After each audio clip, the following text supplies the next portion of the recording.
Hey, listeners, before we get started today, I wanted to let you know that if you are in the Southeast Michigan area and listening to us on September 30th at the Adrian First Church of the Nazarene, we are bringing the Next Man Up event to you. To you. That's right. We're so excited. Alana and I are both going to be there, and it's going to be from about 1 o'clock to 4 o'clock.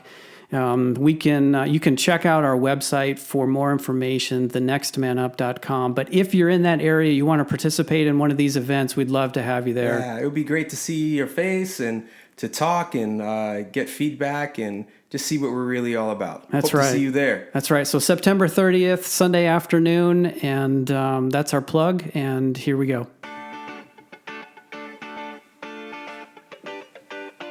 Hey guys, I'm Mark.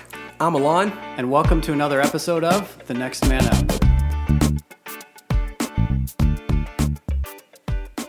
Well, my friend, here we go again. Yes, sir. What's going on, bro? Oh, good to be back with you, as always. Having this conversation. And continuing with it. That's right. That's right. Oh, man. Dude, I appreciate you, Mark. Yeah? Yeah, man. Thank you. Well, come on, dude. Like, well, where does that come from? Well, dude, I mean, bro, I'm like sitting in front of another person who I enjoy hanging out with and chilling with, doing work. Like, that's a blessing. Yeah. So it's not really work. It's just two guys hanging out, getting to talk. Like, we should do that more. Like, you know what I mean? This is good. This is why we do this. This is why we do this. Thank you. And the feeling is mutual. Gracias. Yes. De nada, amigo. Yeah. That's as far as the extent of my Spanish. That's all right. I won't push any further. Okay. All right. I just wanted to get that out there. I would love to speak more, but I don't know anymore. Well, I can help you with that. That's a separate conversation, though, probably. Yeah.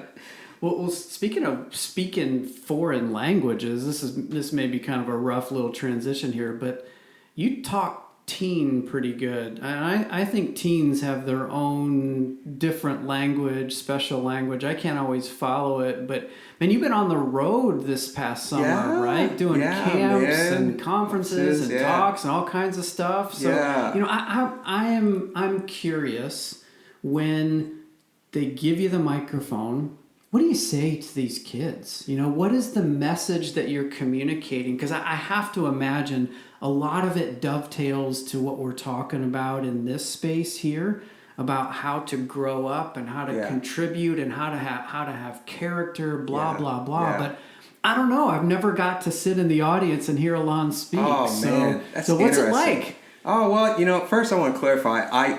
I don't understand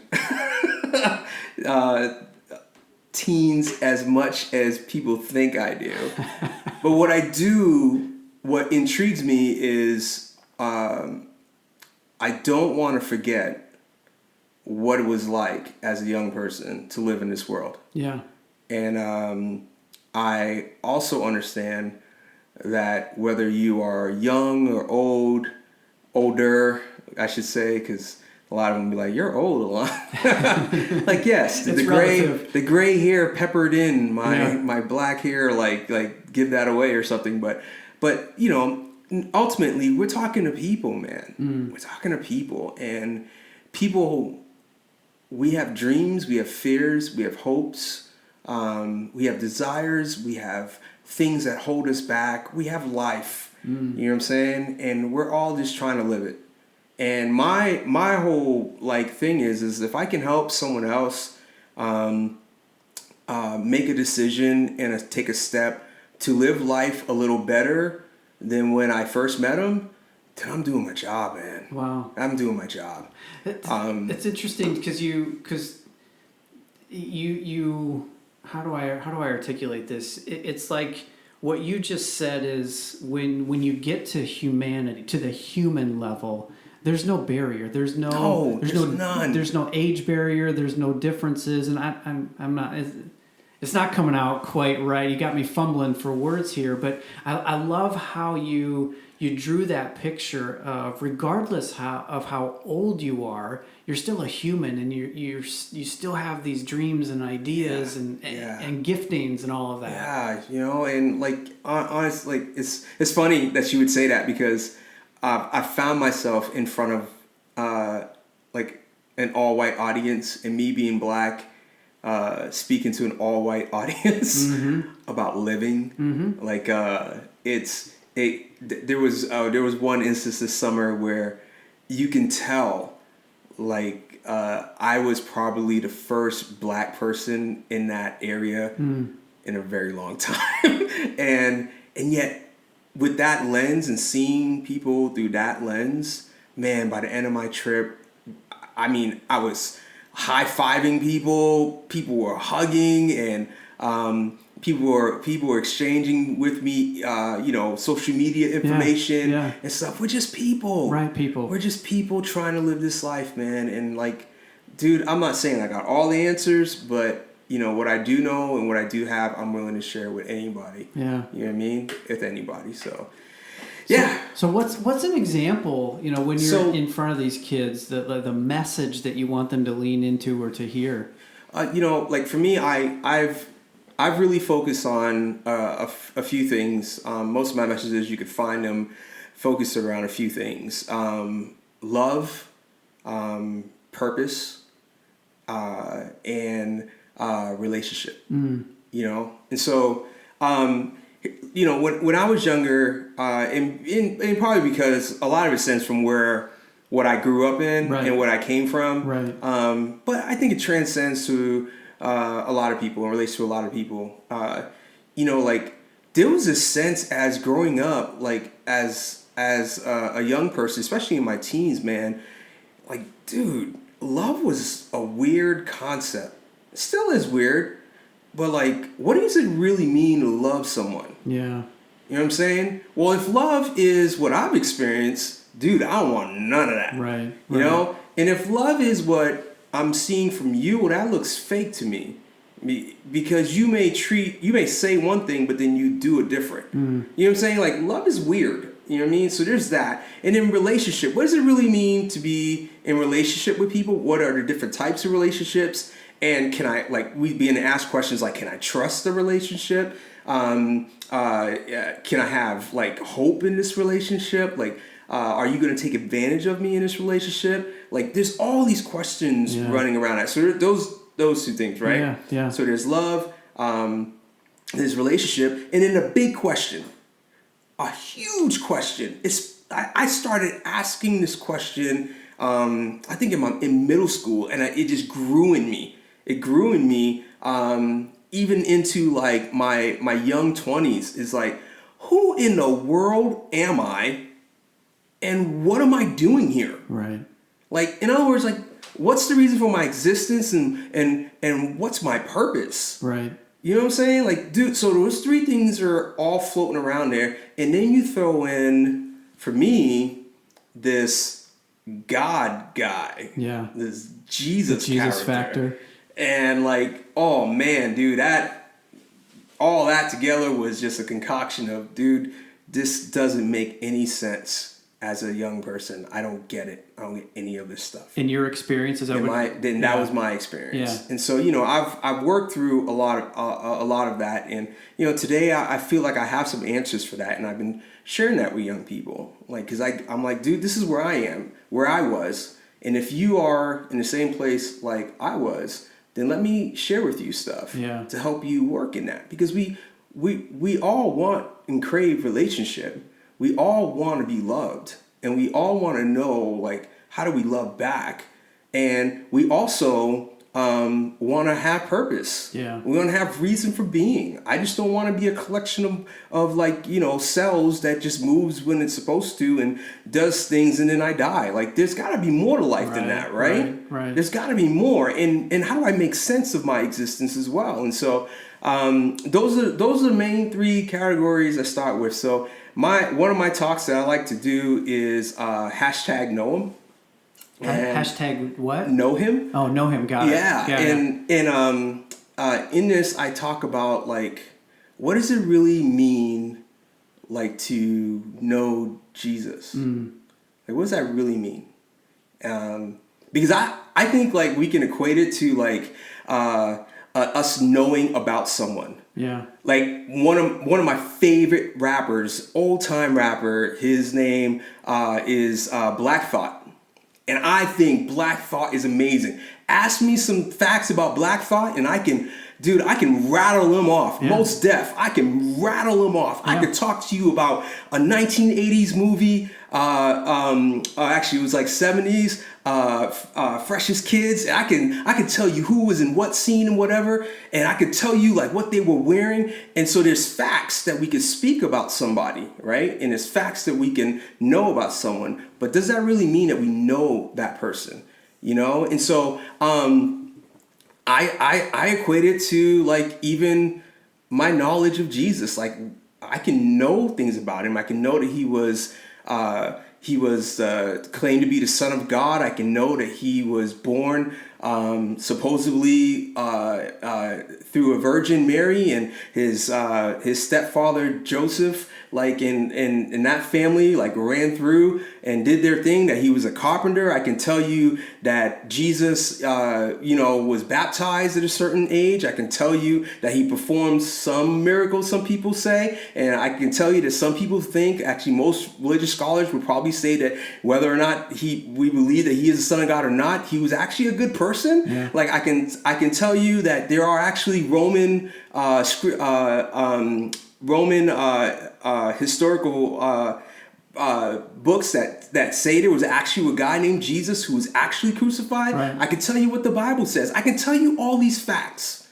You know what I mean? And all this knowledge, but it doesn't really mean that I know Jesus. And so what I press with kids is that like, dude, like instead of basing it on what you hear, who Jesus is based on your youth pastor or your mom or your dad, like what would happen if you took the invitation to actually just got to know him personally? What would that look like? Because Jesus, like when he called his disciples, he said, "Come follow me." And it was just like this invitation to come and know me. It wasn't like to know religion. It wasn't to like know a set of rules. It wasn't to be an ultimate Christian. It was to know me. Because as you get to know me, you see how much I know you. And this relationship thing happens. Yeah. And it gets built. And I press that, man. I press that. And so I end up covering relationship, and through relationship, I end up covering identity. Yeah. Because one thing I found is it's in relationship that I find out who I am.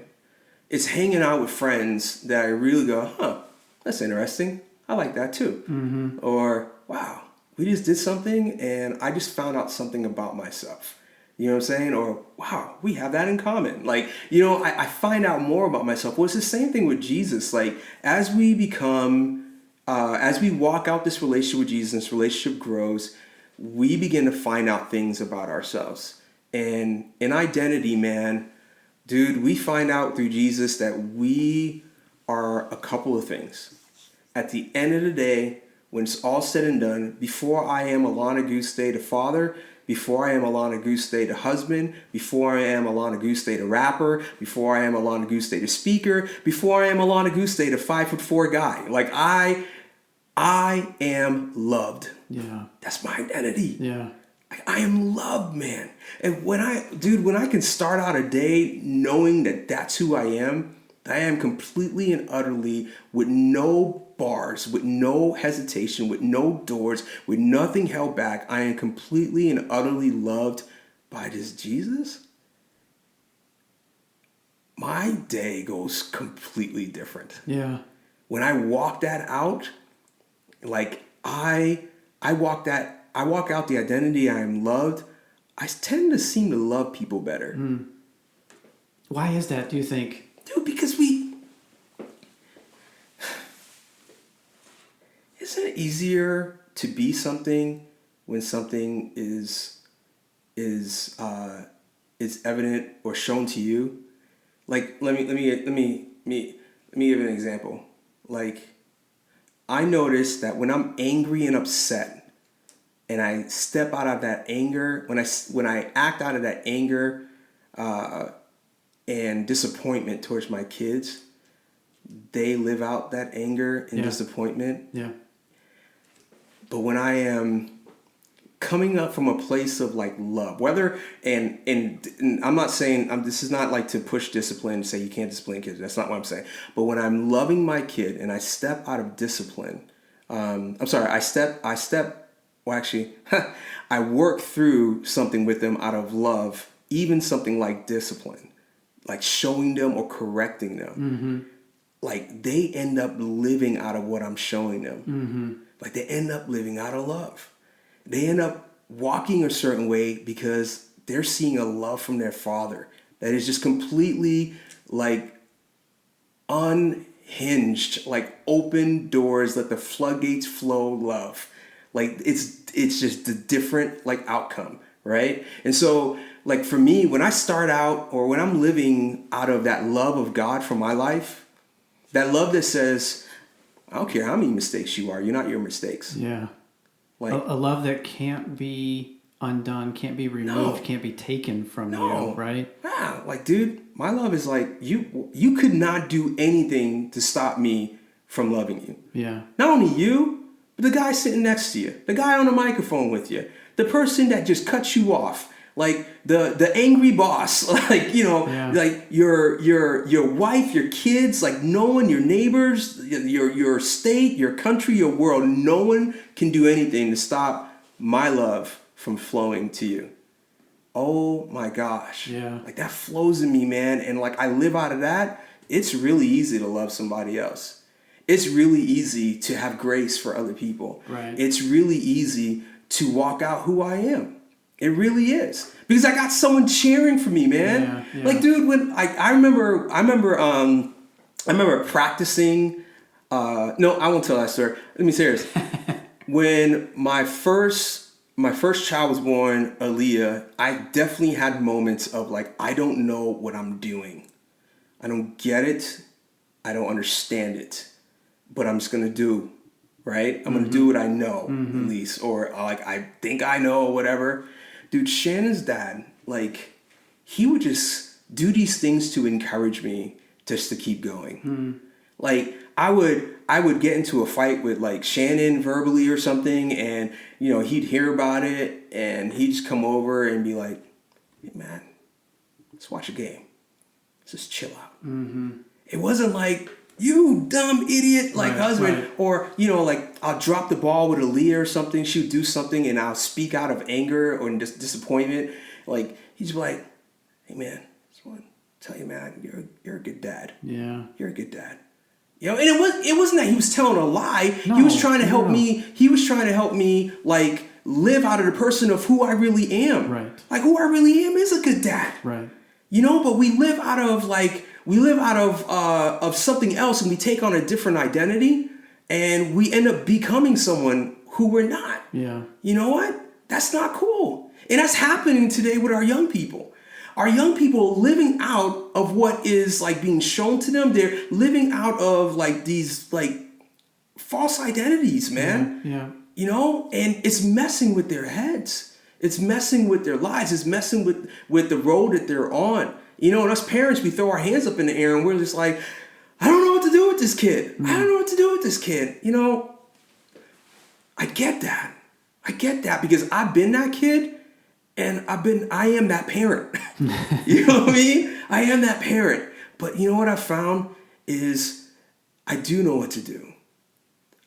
I think we need to love them into who they are really created to be. And you know what? I think that Jesus wants us to love our kids so they can be who they were created to be. And a way to do that for me, and I see, is to receive that love of Jesus. Yeah. It's to allow his love to shape us. And it starts with before you're anything, before you're the F on your report card, before you're the kid who's got kicked off the football team or didn't make it, before you're the girl who people think is just snotty and gossipy, before anything, like you were loved by God.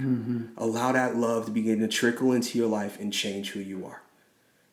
That's what I start with. Man, I got so many thoughts, but the question that I'm wrestling with now is like, how are the kids receiving this message, and how do you know that you're connecting and they're leaning in? Like how does it come across to them? So I just said all that, right? Yeah. Look, man. When we decide to be vulnerable, and no, let me stop that because I don't want to make it seem like it's like this is what we need. When I am vulnerable, when I am open, when I go, dude, this is your experience in life that you're telling me or that you're showing me. Let me tell you my experience, and I share my experience, whether it's on or off. You know what I mean? Whether, you know what I mean? Like whether someone's like, dude, I had the same life or not. The message gets that message that I just said gets relayed through sharing that experience. It becomes real, and that's what people want, man.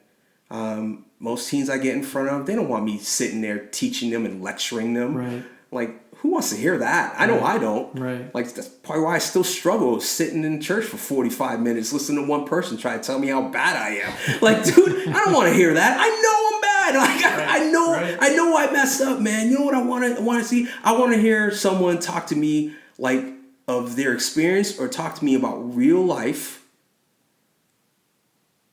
and let me know that I'm okay.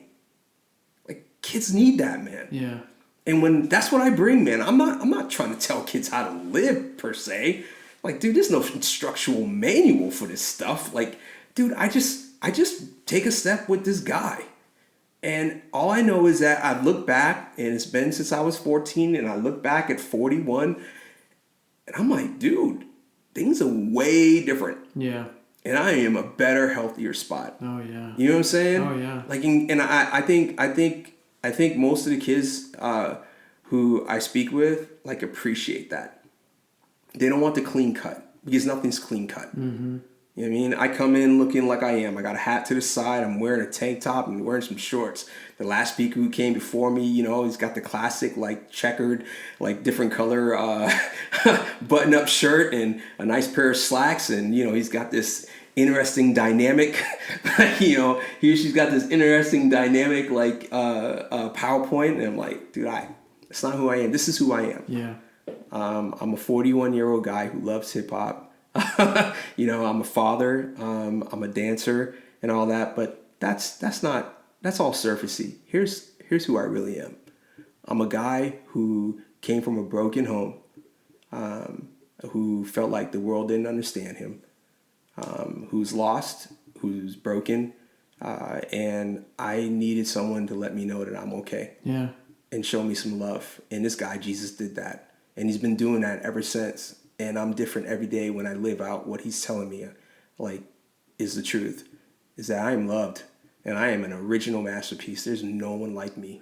He made me great just the way I am. You know, and like as I walk with him, my life will change. And I'm telling you, at 41, looking back at 14, I have definitely changed. Yeah. I'm not the person. Do you want that? You do? Okay. Well, here's how it happens. Yeah.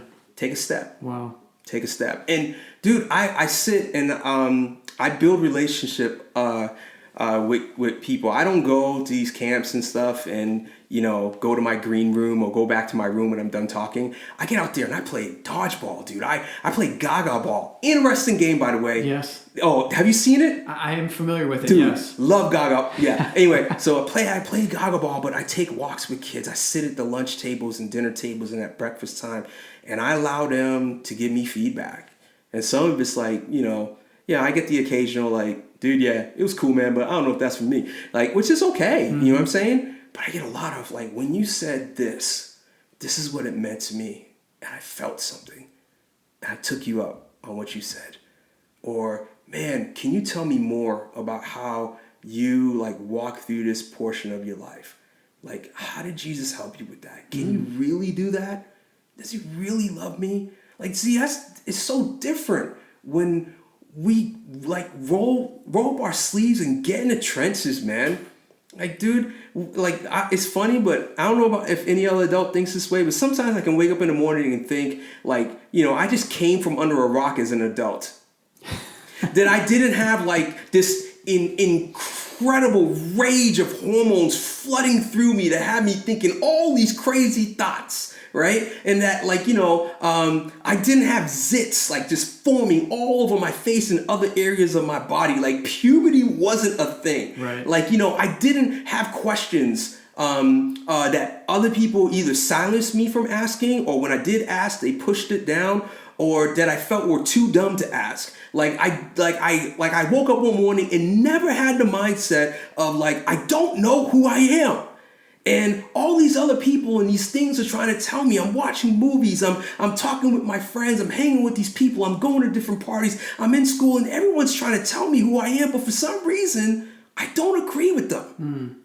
And I'm just wondering, is there actually a real answer for that? Can I have a relationship where you're not trying to get something from me? You know what I'm saying? Yeah. Like, what is love? Because the love that I'm experienced has been great, but is it something deeper? Or in my case, the love I experienced was not love. Right. And I don't even know if I can even believe that there's someone out there that truly loves me for who I am. Like, dude, that's not true. I didn't crawl from under a rock. I was that kid. Yeah. And we got to get down and get with them in the trenches and let them know that they're okay, that they have identity, that they have purpose, that there's a person and there's people who follow this person or whatever, like, that love you for who you are. And dude, your identity is more than just what you wear. It's more than what you listen to. It's more than what you see. It's more than what other people are telling you. Right. Like, dude, you are more. And you, not this idea of, like, you are meant for more, like, painting this fake picture. It's like, no, dude, truly the fact is that you are more than all that mess. You are loved and you are original. And that, my friend, that's awesome. Wow. You know what I'm saying? So, yeah, I get excited. I'm yelling into the mic and stuff. I'm sorry. Dancing around. Yeah, dancing around. Like, dude, that's my message, man. Yeah. That's my message. And it seems to be connecting with a lot of people. Again, so many thoughts, but it's so cool to think about how you experienced your past. Although it doesn't define you, it can inform your story and allow you to make connections with people as you become vulnerable. I was that kid with zits. I was that kid with fear. I was that kid with confusion on who I am. I was that kid that was unloved. I was that kid that was the rage monster. Yeah. And it's not your identity. So today you can live out of that security of who you really are. Yeah. But you got all of these experiences in your past that give you your story color and depth and richness and texture. As you tell it to these kids who are in their own version, in their own way, they're living it. Yeah, absolutely, man. And my hope is, like, I know. Look, I'm just doing my part with it, but, like, my hope is that, like, I can say something and someone else can come by and water it, and someone else can prune it, and these young people that I'm speaking to, he or she can, like, just grow. You know what I'm saying? So in other words, I just want to do my part. Yeah. You know what I mean? I know that kid is in mine. I got my own. I gotta go home and like love and grow and inspire and speak identity into, like, but with others, like, I do this because I feel like this is who I am and was meant to do. And so I just do it. That's cool, man.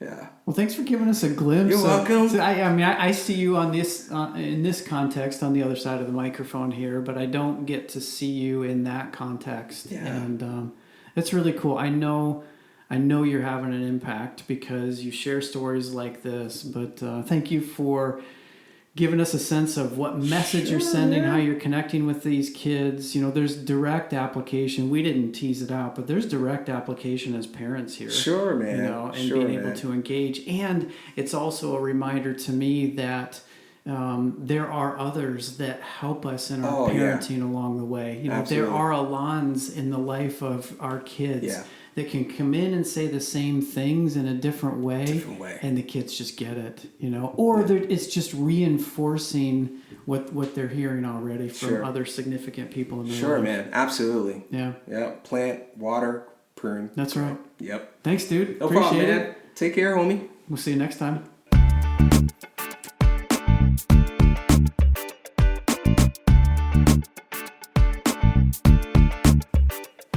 Hey listeners, thanks for journeying with us on this Next Man Up podcast. We would love to hear from you. Maybe you have a question or an idea, perhaps a topic for us to consider. If that's you and you want to reach out to us, you can get us at feedback@thenextmanup.com. That's feedback@thenextmanup.com. Again, we'd love to hear from you. Until next time, we'll see you later.